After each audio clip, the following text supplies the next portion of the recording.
Let's talk about the Chasen, also known as a tea whisk, a bamboo whisk, a matcha whisk. While there's many different versions of the Chasen, made from many different materials from all around the world, these ones here are authentic Japanese Chasens. Drinking powdered tea started off in China during the Tang dynasty, but really took off during the Song dynasty. This was when people started preparing powdered tea with water and a whisk, much like how we prepare matcha today. This practice later inspired the Japanese tea ceremony, and the Chasen was born during the Muromachi period. Therefore, the Chasen was invented over 500 years ago, and it is said to have been originated in Takayama. Takayama is a small mountainous town that has a lot of famous temples and shrines, but is also widely known for the friendly deers at the deer park in Nara. However, from my experience at the deer park, they weren't so friendly and I was chased around as they bit on my clothes. We supply two different chasens. One is this 80 prong chasen. It's good for usucha. And this one is modern style chasen. This was invented for whisking in a smaller teacup, like modern teacup. The chasen we sell at Edo Matcha are from Takayama, Nara Prefecture. Specifically, the manufacturer called Chikumedo, and the current master is called Kubo Sabun. He's the 24th generation. This Chikumedo family has been making chasens for 500 years. Current master Kubo Sabun's father, he presented a chasen demonstration in front of Japanese emperor. Also, their chasen were featured at the Louvre Museum in Paris. The number of prongs on each chasen does vary depending on its intended use and also the tea ceremony school which uses the said chasen. Chasens like this one here that have between 80 and 100 prongs are more commonly used here in Australia. They let a lot more air into the matcha when you are whisking it, which is ideal for preparing usucha. The chasen that has 80 to 100 prongs is generally recommended for beginners, as the higher number of prongs helps you to create a smooth and frothy texture.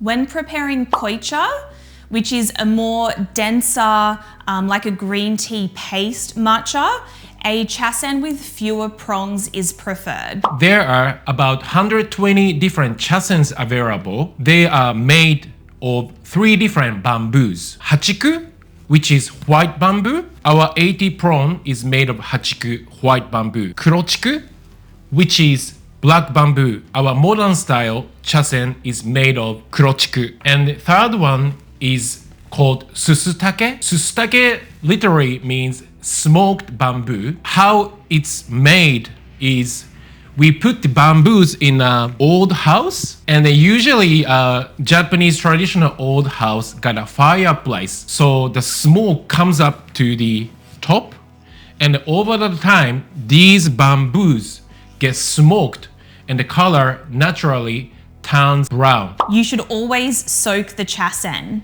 So the best thing to do is use warm water and pour it directly into the chawan or the drinking vessel which you are preparing your matcha. Not only will this step help prime your chasen, but it also heats up the matcha bowl, which is exactly what you want to do when you're preparing matcha. So as you can see, there's really not that much water in there. It's probably enough to cover the chasen about 1 centimeter, maybe 1.5 centimeters. And you can just soak it like this. Give it a few turns to make sure that the entire bottom of it, each prong, is wet, and that's really it.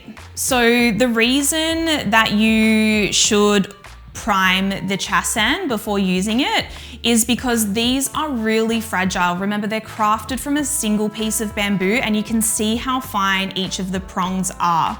So if you were to whisk with a dry Chasen, it is too fragile and you risk damaging it. By wetting it, the prongs will open up and also help with the consistency of the matcha that you're preparing. I also want to explain why you only get the bottom part wet. That's the only part that is going to be in the water when you're whisking. You don't want to put the entire Chasen in or even too much of the Chasen in, because then you can risk it not drying properly and perhaps getting moldy up the top there. Okay, next is how to clean it once you have finished preparing and you've drank your matcha. This step is also super important. So obviously Chasens are very delicate. So you don't want to scrub, you don't want to use any soaps, and you don't want to put it in the dishwasher or run it under the tap or anything like that. They're actually really easy to clean. So once you have finished drinking your matcha, you can clean out the bowl that you're using, whether that's a chawan or something else, maybe a mug, and you can put in tap water. Repeat the whisking process as if you're preparing the matcha, and that will whisk all of the tea residue off of the Chasen and into the water. And my advice is to do that twice so that you can ensure the second time the water runs clear. And then in terms of cleaning, that's all you need to do. It is recommended that you keep your Chasen on a Chasen naoshi or a whisk holder, and that will help it go back to its original shape and ensures that it dries thoroughly.